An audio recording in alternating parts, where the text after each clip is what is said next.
I went in an acting class with a guy called Harry, Maestro George, and suddenly I was doing scenes with Ray Liotta, Goodfellas, and I thought, fucking hell, what's going on here?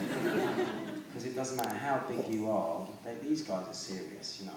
All actors want to be singers, all singers want to be actors, but this is like creme de la creme, and I thought, fucking hell. So I just sat there and learned, and if I do act, it'd have to be something that I like the story.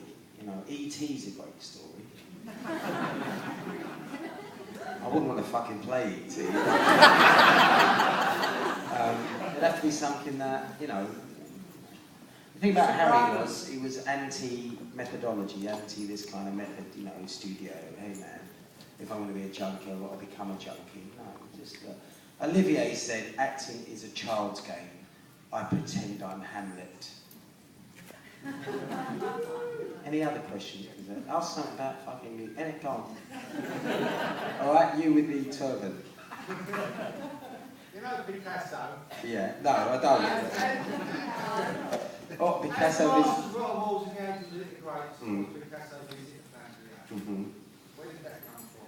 Well, Picasso is my favourite artist of all time, because I think he was a genius. Now that word is something that's thrown around a lot, like, I don't know, I think there's maybe half a dozen every century, him being one of them. This century we've got, I don't know, one. Guy in the wheelchair, what's his name? Yeah, him. Because he thinks on a different level, he doesn't actually think on the same planet as we do. There's Picasso and Dali was good. What are you, Jack? Jack Bond's here tonight. Jack Bond is at the back. Stand up, Jack. Jack Bond, he directed a film called Dali in New York in 1960. When was it, Jack? 1965. And he went to New York City when he was a young rapscallion. And he went up to Dali and he said, I'd like to make a film with you. And he said, well, Dali said, if you get me, what was it, 5,000 African ants and a picture of Venus, and a sculpture of Venus de Milo, I'll do it. So he fucking did it. He got it. And he did a film, Picasso, Dali in New York, 1965. So I suggest you Google that and have a look. Because Jack's at the back now, and Jack's been making a documentary with me for the last year.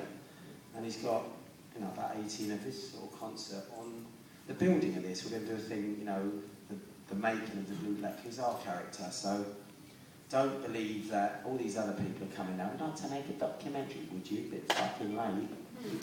So that's it. So you'll see. I should explain. What? Dali, when he did give you permission to go ahead and make a film, he said he chose me because he realised that I wasn't very intelligent.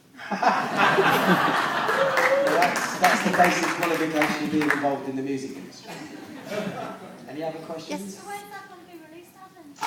Ask Jack, I don't fucking know. Jack, wait. What? Well, it's ready. What? When's it ready? Yeah, well, the album, there's a new album, Adamant the Blue Black is our Marilyn Monroe's daughter. It's a long one, but that's what she said last night. It's coming out in January 2012. And it's a double, hopefully, double vinyl CD cassette, no downloads, because I don't get paid. I don't like the people who invented the internet. I think they're fucking idiots. And they're geeks. And I think they all like to be on the Star Trek. You know, me and Dave Barber used to do the Rastafarian version of Star Trek. Dave Barbarossa, yeah. My name is Captain Leroy and the Starship Babylon. The mission is to find as much weed as possible. Yeah, Captain Spiffy and Spikey, fuck off now, you spotted. It was like that. Bless him. He shaved all his hair off. Any other questions? What are you proudest of in your life, Adam? Say that again. What are you proudest of? My daughter. Oh. That's my creation, whatever, I was involved in half of it. See, my job was like, what, I don't know, half a second. But the woman's got to do all the work. Ain't she? If it was down to men to produce children, there'd be no human race. I don't know, cut the umbilical cord, Christ. When the waters broke, it was like Niagara Falls. Great. Do you cut a wee hole in the neckband of your t-shirt so you can rip it off? No. I want you to be honest. Go on. No, it's pure strength. I am the Hulk. I'll tell you what, you know the Hulk in the 70s, the guy that played the Hulk? I did a TV show with him, and he directed it. That's it. That was it. It was good, you wouldn't like me. If we get anyone go, hey, you wouldn't like going over, yeah, come on, let's get on with it. Adam, your transition from being in punk to being #1 with Stand and Deliver, how did that come about and how was that Going for on top you? of the pop stuff. 3 minutes, fucking around, playing shit houses all over Europe.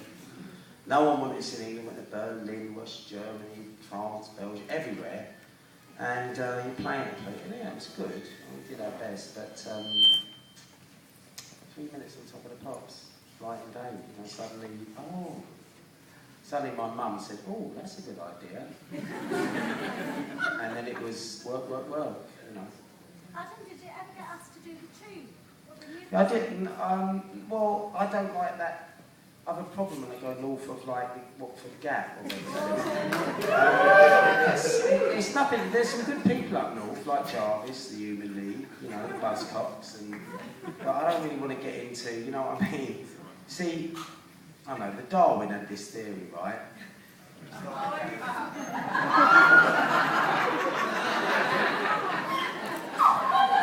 Human beings, and now there's fucking always very fucking